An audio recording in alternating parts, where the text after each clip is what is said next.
Okay, I got my Lotto Max and 649 lottery tickets and back on track to go home. Okay.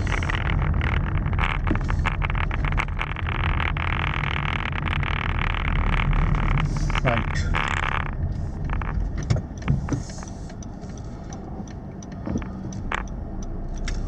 So I will get Trans-Canada Highway.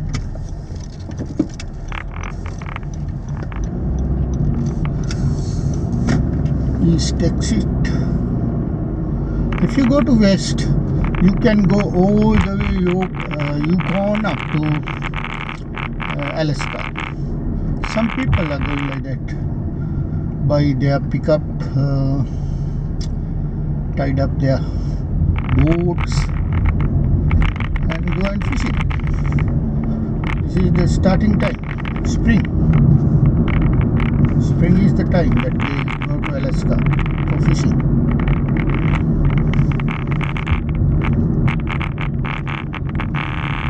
Alaskan salmons. It's a very tasty fish and a lot of omega 3. Sorry. Okay, I am going to east side because my home is at Coquitlam. It's a part of Greater Vancouver.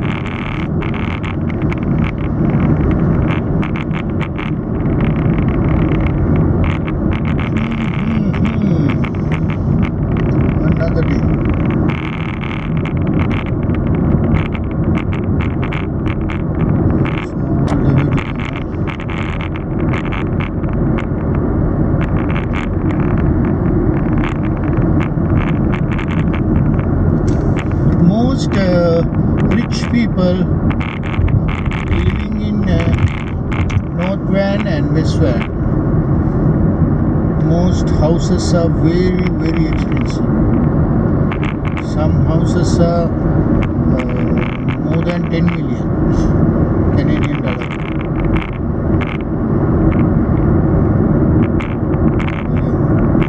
The one that car in front of me is Bentley. It's also expensive car. Rich people has. Yeah, we are normally normal people here. We had some sort of money, but we are normal people.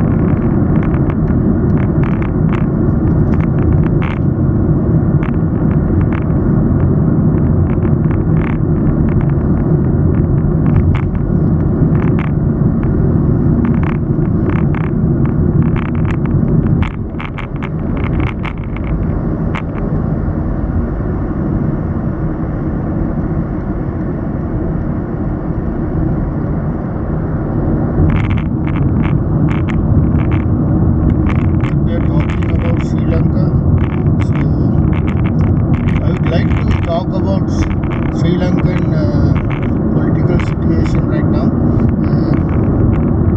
Most people can understand in Sinhala language. That is why I am talking in Sinhala language. Other than that, nothing. No, because other country people do not need to understand what's the situation in Sri Lanka. That's up to Sri Lankan people. So we have to talk in Sinhala. That's the way they can understand, right? So right now I am going to talk in Sinhala language about our political dickheads, right? Those are dickheads. I am calling them dickheads and assholes, right? Those are dirty and smelly, right? I don't know. Anyone who come as a new person, that also goes to that the same pocket, right? I don't like those people. I always like the president only. Because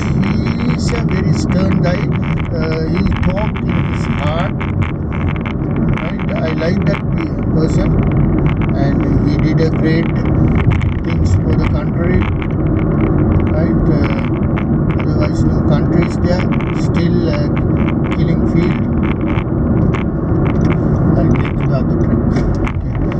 ඉතින් මම කතා කර හිටියේ politics ගැන ලංකාවේ මොකද මට අපිට අයිතියක් තියෙන පොලිටික්ස් ගැන කතා කරන්න as a dual citizen. ඉතින් දැන් මේ ඔය රටේ දැන් මේ දවස්වල ඉන්නවා එක හාමුදුරු වර්ගයක් ටිකක්. එක්කෙනෙක් තමයි මුරුත්තේ ඉස්සෙල්ලා මහින්ද අල්ලගෙන දැන්ලෝ හැබැයි යටින් ගිහිල්ලා රාජිතට ඔත්තු දුන්නා. රාජිත කියලා ඉතින් ලෝක හොරෙක් ආනන්දෙන් කෙනෙක් ලෝක හොරෙක් right ඊට ඔත්තු දෙනවා මහින්දට එක්ක ඉන්නවා. ඊට පස්සේ මහින්ද ටික කාලෙකට පස්සේ අබේරාමට ගියේ නෑ රැස්වීම වලට. ඉතින් ඒකෙන් තේරුම් ගන්න ඕන කවුරුත් හරි මිනිහ රන් කරන්න කො ගෑනු ටික නර්ස්ලා ටික ආම්තුර කෙනෙක්ට අයිතියක් නෑ මිනිස්සු බෙදලා කතා කරන්න ගෑනුත් එක්ක ගෑනුම රන් කරන්න යාට අයිති නෑ. හරි නර්ස්ලා මොකද නර්ස්ලාගේ ඉන්න තියෙන්න ඕන එක්කෝ ඊ පිරිමියෙකුට නැත්නම් යා රන් කරන්නේ ඒක. ඒ අමුතුම ක්‍රමයක් දෙන්නේ. තවත් එක්කෙනෙක් ඉන්නවා. එක්කෙනෙක් තමයි අල්ලේ කුණවංශ. ඊට අමතරව තව එක්කෙනෙක් ඉන්නවා අර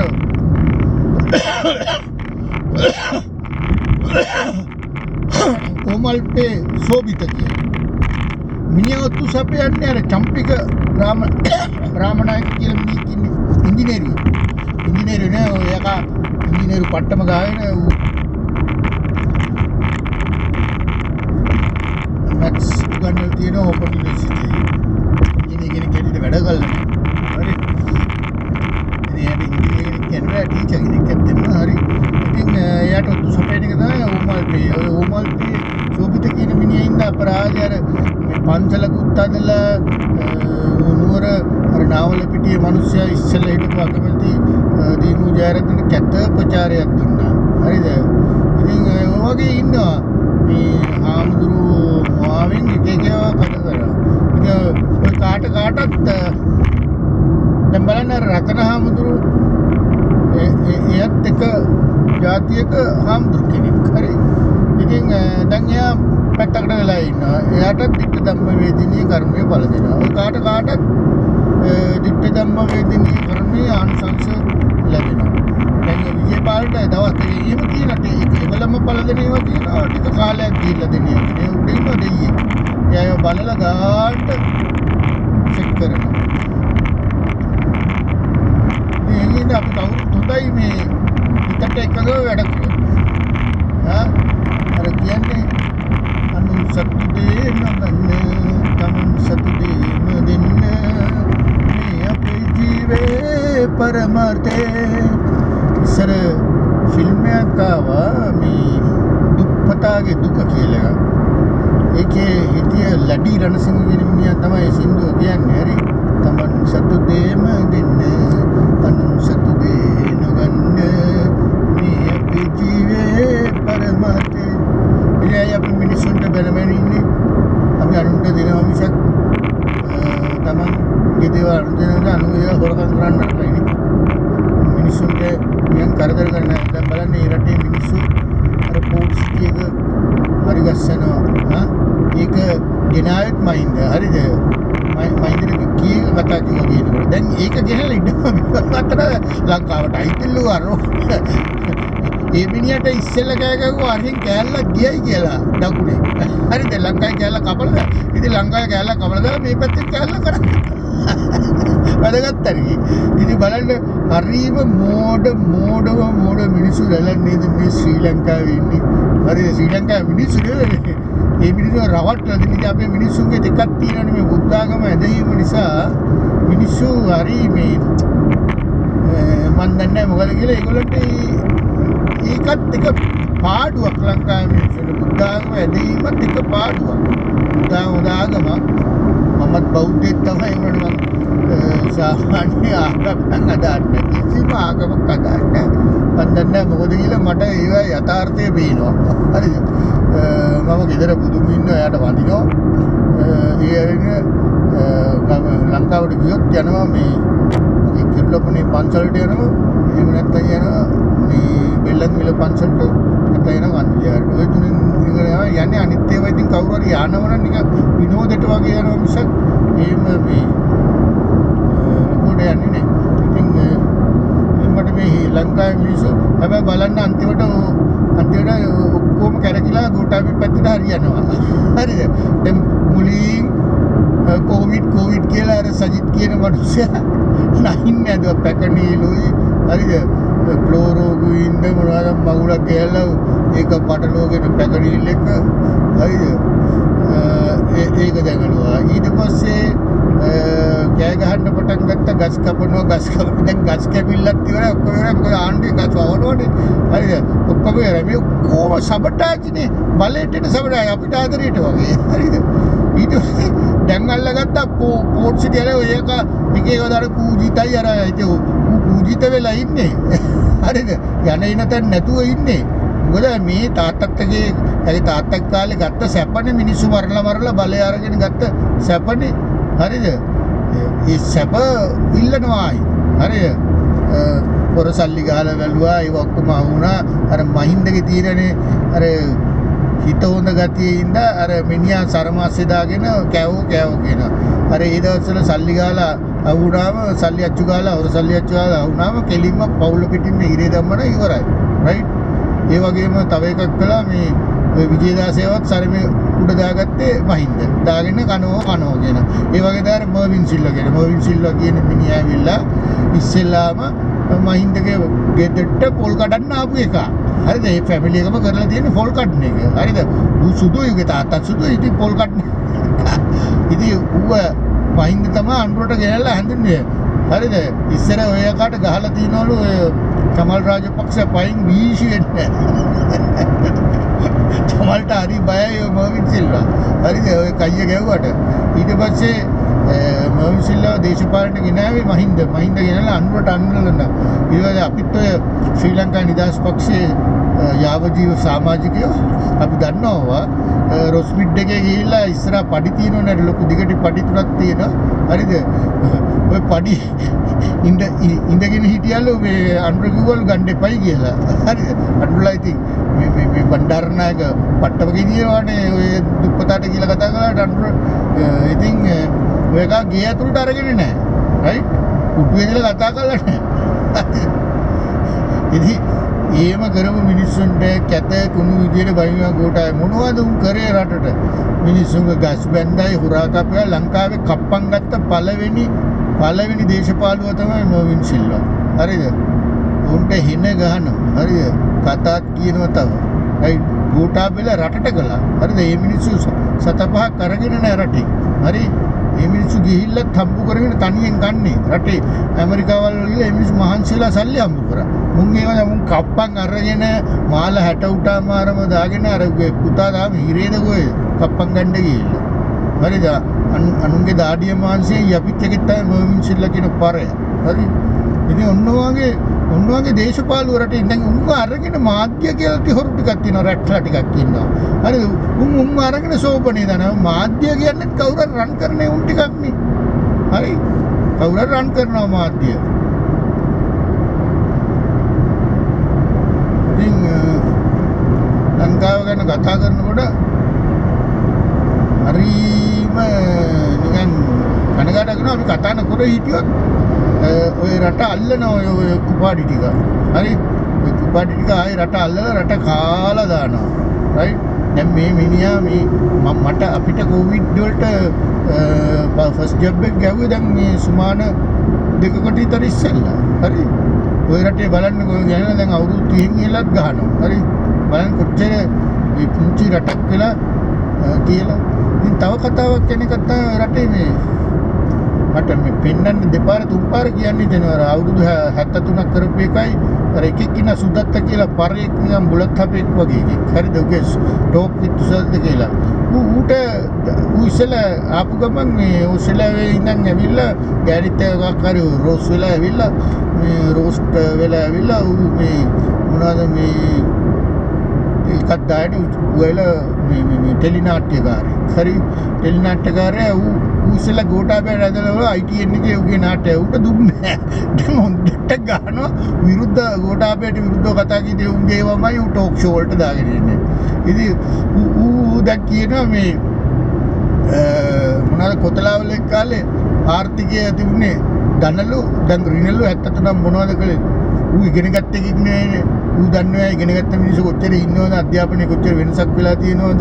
ඌ මං ඉස්සෙල්ලා වීඩියෝ එකක් දැම්මා. රයිට්. ඉතින් ඒ තරම් පරෙක් ඌ දන්නේ මොකද එළුගේ ඉතේ අර රටකට ගිහිල්ලා ඒ රටේ තියෙන බිල්ඩින් ටිකයි අරවයි මෙයා ලෝකේ ඕන රටක සර්ප්ලස් තියෙන වෙලාවල් තියෙනවා මයිනස් තියෙන වෙලාවල් තියෙනවා. ඔය කොතලාවලගේ කාලේ සර්ප්ලස් තිබුණ ඇත්ත. සර්ප්ලස් තිබුණේ මොකද ඒ කාලේ මිනිස්සු හරි චාම් මිනිස්සු පොඩ්ඩයි හිටියේ. මිනිස්සු ඇඳුම් පැළඳුම් ඔක්කොම 99% මිනිස්සු ගම්වල ආරෙමේ ගමනක් යන්නේ උඩුකය පිරිමි අය උඩුකයට සාලුවක් දාගෙන යන්නේ. හරිද? එහෙමත් මිනිහෙක් අඳිනවා කෝට් එකක්. හරිද? සරමයි කෝට් එකයි. හරිද? මේ මිනිස්සුන්ට තමන්ගේ දේපොළ තිබුණා. හරි? මේ මිනිස්සු තමන්ගේම දේපොළ තියෙනවා. හරි? ඉතින් මේ මිනිස්සුන්ට තමන්ගේම දේපොළ තියෙනවා. මේ මිනිස්සුන්ට ආර්ථිකය කරදර නැහැ. ඉතින් ඒකින්ද රටේ රජයට සර්ජෝන්ගේ කාලේ ඔය ලොකු ධනවත්තු ටික විතරයි රටවල් වල යන්නේ ළමයි යන්නේ. මේ එතකොට වියදම නැහැ. එතකොට ඒ වෙනකොට ඊට පස්සේ දුප්පත් මිනිස්සු වැඩි වෙනකොට රටේ ආණ්ඩුව කරන්න ඕනේ මිනිස්සුන්ට. එතකොට ආර්ථිකය රින යනවා. හරි? ඒක සාමාන්‍ය දෙයක්. මේ කැනඩාවල් වල ආර්ථිකය වැඩියෙන්ම රින ගියේ පියරි ට්‍රූඩෝ කියන මිනිස්සයා ඉන්නකොට. හරිද? ආර්ථිකය නමුත් මිනිහට හරිම ආදරෙයි මිනිස්සු. හරිද? එයාගේ ආදරයෙන් හින්දා තමයි එයාගේ පුතාට ඡන්දෙ දුන්නේ. මේ ගිය සැරවල් දෙකේ. හරිද? ඉතින් මේක තේරුම් ගන්න ආර්ථිකය රින දන යනවා. ඒකෙන් කියන්නේ මිනිසුන්ට කණ්ඩ මොඩ හරක්. හරිද? රටක සම්පත් අනුව තමයි මේ රටක කොහොමද තත්ත්වය කියලා බැලුවේ. ඉතින් ආර්ථිකය රින යන්න බල ඒවා ආයේ හරි ගැස්ලා එනවා. හරිද? දැන් මේ මිනිස්සු වියදම් කළා හරි කොහොම හරි ගොඩ ගන්න බලන්නේ. ආර්ථිකය රින ගිය ගැන එක මහලුක එකක් නෙමෙයි. බය වෙන්න ඕනේ ආර්ථිකය රින ගියයි කියලා. කියනවා පරම්පරා හතර. ඔය එනෙවුන් ඇවිල්ලා පරම්පරා හතට මේ දැන් ඔය වැඩියෙන්ම පරම්පරා හතක් නැති කලේ කවුද? ඔය JP කාරෝ UP කාරෝ ටික තමයි. හරිද? දැන් චීනේ වරාය විකුණුවා. විකුණලා ගත්ත සල්ලි ටිකක් මදි උන්ගේ උන්ට කාර් අරන් දෙන්න ඉස්සෙල්ලා පාර්ලිමේ යහපාලන පාර්ලිමේන්තුවේ. හරි? මිනිස්සු දන්නේ නැති මිනිස්සුන් අහන්න ඕන මේවා. හරිද? ඉස්සෙල්ලාම රනිලේ කලේ මොනවද? මහා බැංකුවේ සල්ලි ටික හොරගම් කරපු එකයි මේ උගේ චක්කවලින්ට කාර් අරන් දුන්නා. මේ මිනිහා කාර් එක කිව්වොත් තාම අරන් දීලා නැහැ. හරිද? මු යන්නේ ගියයි කාර් ගන්න ඕන. මෙයා ඡන්දයක් තියපු දැන් ආයි කාර් නැති උන් තමයි පාර්ලිමේන්තුවට යවන්නේ. කාර් ඉල්ලන්නේ උන්ව දාන්න නරකයි. රයිට් ඒකයි මම කියන්නේ ඉන්නේ කොහොම එලවන්න ඕන ලෝක හොරු. හරිද? ඔය රටේ ඉන්න මිනිස්සු ටික මේ ගොම් හරක්ගේ පස්සේ යනවා. ඉතින් ආර්ථිකය රින වෙන එක සමහර විට දැන් ඔය ප්‍රීමියම් කියන්නේ කවුද සර්ජෝන්ගේ කාලේ පරිසරයේ මිනිස්සු හරි පොඩ්ඩයි හිටියේ වියදම් කරන මිනිස්සු හරි චාම්. හරිද? පාසල් තිබුණත් බොහොම පොඩ්ඩයිනේ. මහාවිද්‍යාලය ඇති කළෙත් කවුද? මේ කන්නංගරයි කළුගල්වල ලැබිලානේ. මධ්‍යම මහාවිද්‍යාලය ඇති කරේ කන්නංගර ආවා. ඒවා ව්‍යාප්ත කළා කළුගල්ල. අධ්‍යාපනය දෙන සීමාව කාලේ 60 ගණන් වල. රයිට්? ඉතින් ඒගොල්ලෝ ඒවා ලස්සනට කරා. රයිට්?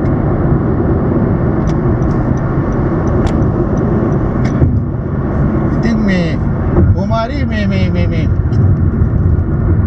ඉස්සර වියදම අඩු වෙනකොට සර්ප්ලස් එකේ තිබුණා. ඉතින් ඒ කාලේ රබර් පොල්ලේ වැරලා ඒ සර්ප්ලස්. හරිද? මිනිස්සුන්ට ඉදල් කරන්න දෙයක් නැහැ.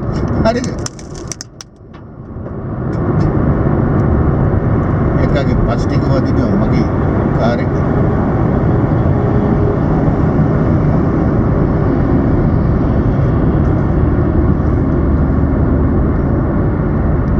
ඉතින් කොමාරි ලංකාවේ ධන තුනේ එකින් ඇතිවාසියක් නේ අපිට රටේ සර්ජෝන් ඉන්නකොට තමයි එපාම කරපු එක. කම්කරුවන්ට ගැව්වා ගෙනල්ලා ඔය කියන යූනියන් කරන්නේ ඇත්තම මේ විදිහට තමයි කරන්න ඕන කොටාවේ. ගෙනල්ලා ගැව්වා යූනියන් ලීඩර්ට ඔක්කොට වැටෙන්න කාමරේට එකට එක ගෙන්නලා. ඉතින් ඔක්කොම ගිහිල්ලා බලන්නකො හොඳට කන්න දෙනවයි කිව්වා. ඉතින් අන්න ඒ වගේ එකක් තමයි ඕනේ මුන්ට. රයිට්? කිසිම වැඩක් කරන්නේ නැති සර්ජෝන් කියන්නේ ගෑනුත් එක්ක බුදියගෙන හිටපු එකේ තනියෙන් ඉඳගෙන හැමදාම ගෑණි ඉදිරියට ගෙන්නගෙන එතන මේ වීර රත්මලානි මොනවලව්ද කියන්නේ සිරිමාවල ඒවා කරේ නෑනේ. රයිට්? ඩඩ්ලියව කළෙත් නෑනේ. මේ මිනිස්සු වැඩ කළා. ඉතින් සල්ලි යනවා රටේ වැඩ කරනකොට. දැන් මේ මං කලින් කිව්වේ ට්‍රූඩෝ තමයි වැඩිම ණය ප්‍රමාණය දැන් මිනිස්සු හරි ආදරේ. මොකද මිනිහා වැඩ කළා. එයා කරපු ණය අරගෙන කරපු ආර්ථිකයෙන් තමයි මේ කැඩ්ඩාවල් තියෙන්නේ. අර මල්රෝනි කියලා මල්රෝනි තව මිනිහෙක් ආවා. එක මිනිහෙක් ආවා කොන්සර්වේටිව් මිනිහෙක්. ඒ මිනිහා හිටියේ නෑ අවුරුද්දක්වත්. එයා තමයි පළවෙනි ට්‍රූඩෝ පැරද්දුවේ. හරිද? මොකද ඉකොනොමි එක එහෙම් පිටින්ම චකබ්ලාස් මයිනස් නෙවෙයි. ඊට පස්සේ මල්රෝනි කියන්නේ ඌ හොඳට ගැව්වා මේ මොනවද ප්ලේන් වගේක් බෝයින් ප්ලේන් වගේක් 747 ඒවා 6-17 දෙලා ඒක තාමත් යනවා. බ්‍රෑන්ඩ් මල්රෝනි. හරි. තාමත් මේ මෑතක් වෙනකම් මේ නඩුව ගියා. මම දන්නේ නැහැ දැන් ඒක ඉවරද නැද්ද කියලා. ඉතින් කාගෙත් කිල්ලට වල තියෙනවා. නමුත් ට්‍රූඩෝ තමයි මේ රටේ මිනිස්සු ආදරේ. දැන් ඒක එයාට ආදරේ ඉන්න තමයි මේ එයාගේ පුතාටත් ජස්ටින් ට්‍රූඩෝටත් ආදරේ. මිනිහත් හොඳට කරගෙන යනවා. දැන් මේ කොවිඩ් එක මේ කැනඩාවේ මේ තරමට කන්ට්‍රෝල් කරගෙන ඉන්නේ මිනි වැඩි කිව්වට කන්ට්‍රෝල් කරගෙන ඉන්නේ මිනිහාගේ සිස්ටම් එකේ. ඉතින් මිනිස්සු කැමති. මේ ඊයේ පෙරේදා උඩා තියෙන තැනක ප්‍රොවින්ෂල් ඡන්දයක් තිබ්බා මිනිහාගේ පාර්ටි එක තමයි ආවේ. ඉතින් පරදී කියලා පත්තරකාරවන්ට පරදිනවා. ඔය මීඩියා එක වගේ තමයි. ඔය මීඩියා එකෙත් කියන්නේ ආණ්ඩුව හොඳටම බංකොලොත් කියලානේ පෙන්නන්නේ. මිනිස්සු අතර ඒ මිනිස්සු හොඳට පොපියුලර් මීඩියාකාරෝ රන් කරනවා සල්ලි දීලා එක අයට අර චමූදිට කියලා කියන ඌ මෛත්‍රීපාලගේ මේ ඇම්බැට්ටේ ඌ යන්නේ යටින් කැඩිල්ල. අර තවත් එකෙක් ඉන්නවා චමූදිට කියන එකත් එක්ක අර සලකුණ කියලා වැඩසටහනක් කරන එකෙක් ඉන්නවා. මොකද්ද උගේ නම මතකත් නෑ. මම දාන්නම් කුටි ටික ඔක්කොම අල්ලලා මන්නම් කියන්නේ උට රැට්ස්ලා.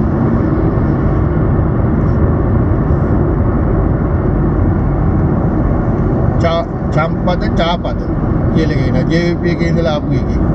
උගේ එක කාලයක් මේ මෑතකදී උගේ කෙල්ලේ කෙහුට පටයක් අඳුනාවක් තිබුණා YouTube එක පුරා. හරි චාපා. උන් තමයි ලංකාවේ පාලනය පිළිබඳ උපදෙස් දෙන්නේ. අර මේ හිටපු මහ බැංකුව අධිපති අජිත් නිවාල් කබ්‍රාල් වකීල් මිනිහා ගෙනලා ඒ මිනිහා දීපු උත්තර වලින් ඊට පස්සේ මිනිහා ආපු ක්වෙස්චන් වලට මුන් දෙන්නට උත්තර නැතුව ගියා. අන්න වැඩකාරෝ. අජිත් කවුරු මිනිස්සු කියන එයාගේ පවුල දැම්මාර.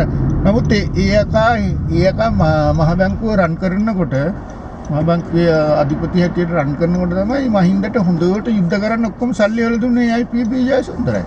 ඒ හොඳ වැඩකාරයෝ. ඒගොල්ලෝ හොඳ ආචාර්ය පට්ටක් නැහැ. මිනිහා නිකන් කවුන්ටර්. නමුත් හොඳ වැඩකාර ප්‍රොඩක්ටිවිටි එක තියෙනවා. ඔය කවුද මේ විජේදාසරා ප්‍රොඩක්ටිවිටි එක තියෙන්න ඕන මිනිහගේ. ඒකට ඩිග්‍රී තියෙන්න ඕන. ඩිග්‍රිය කියන්නේ විභාගයක්නේ. ඒ වෙලාවට ප්‍රශ්නෙට උත්තර දෙන්න පුළුවන් හොඳ එකෙක්. ඒ වෙලාවට හොඳ නැති එකෙක් උත්තරේ ප්‍රශ්නෙට දීලා ඌ විභාගේ පාස් වෙන්න පුළුවන්. ඒක කරුමේ. ඉතින් අජිත් නිවාල් කබ්‍රාල් කියන මිනිස්සයා මේ මහින්දට සම්පූර්ණයෙන්ම යුද්ධ කරන්න ඔක්කොම රටේ හොඳ සංචිතයක් තිබුණා. ඩොලර් රිසර්ව් එකක් සංචිතය කියන්නේ රිසර්ව් එකක් තිබුණා. හොඳ මේකක් තිබුණා. ආර්ථිකය නැගලා තිබුණා 107කට වර්ධනය. ඉතින් දක්ෂෙක් මම නම් කියන ඒගොල්ලෝ දක්ෂයෝ කියලා. ඩිග්‍රී ගාලා පට්ටම් ගහගන්න පට්ටම් ගන්න ඕන. එක්ස්පර්ටිස් වෙන්න ඕන. රයිට්. පට්ටම් ගාලා වැඩක් නැහැ. ඒගොල්ලන්ගේ වැඩක් නැත්තම් පට්ටම් අර ගෙදර මහ පොතක් ඇට එයින් කිසි වැඩක් නැත තමයි.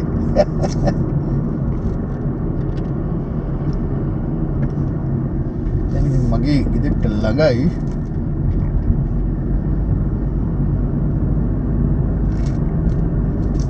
ඔයාලට පේනවා ඇති දැන් ස්ප්‍රින්ග් එක හැම ගෙදරකම මල් පිපෙනවා.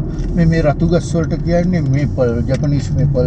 ඒවා තියෙනවා නම් ගෙවල් ඉස්සරහා කියනවා ඒගොල්ලන්ට හොඳට ධනය ලැබෙනවා. මේකේ ඉඳන් මේ මන් දන්නේ මේ මිනිස්සු හැම ගෙදරකම ඔය රතු පාට තියෙන ගහ මේ ගෙදර තියෙනවා. ඔයගොල්ලන්ට පේන්නේ ඇති මේ මගේ left hand side එකේ හැම ගෙදරකම බලන්න මේපල් රෙඩ් මේපල් ට්‍රී එකක් වවලා තියෙනවා ජපනීස් මේ ගෙදර තියෙනවා. අර ඉස්සරහා බහින තැන තියෙනවා. මෙතන මේ පොඩියට වවලා තියෙනවා. ඔගේ දකුණු ඇත්තේ හරි ඒ පැත්තේ ගෙදර තියෙනවා. මෙතන තාම පොඩියට වැවිගෙන එනවා. Japanese red maple, right me? Right? මේ ඉස්සෙල්ලා මං හිටපු මගේ ඉස්සෙල්ලා ගෙදර ලොකු ගස් දෙකක් තිබුණා. හරි. ඒවා තියෙනකොට ගෙදරට මන් දන්නේ සම්පත් එනවයි කියනවා. ඒක සුපර්ස්ටිෂියස්. ඒක කැනේඩියන්ස්ලා ගණන් ගන්න එක. හරි. ඒගොල්ලෝ ගණන් ගන්න ඇත්තකුත් තියෙනවා. මේ හැම තැනම පොඩියට හො තියෙනවා ජපන්. දැන් උඹලා පේන හැටි මගේ රයිට් එකේ අර ඈතින් පේනවා මේ ජැපනීස් මේපල් ගහක්. හරි. හැම මිනිහෙක්ම වවනවා. හැබැයි මටත් ඒක දැනිලා තියෙනවා. ඒක ඇත්තක් තියෙනවා කියලා. මොකද මගේ ඉස්සෙල්ලා ගෙදරින් මං එතනින් තමයි නැග්ගේ. හරි. මම ඒ ගිහින් තමයි නැග්ගේ. ඒ ලොකු ගහ. දැන් මෙතනක් තියෙනවා අපි වවලා ගස් දෙකක්. හරි. ඔයාලා පේනවා ඇති.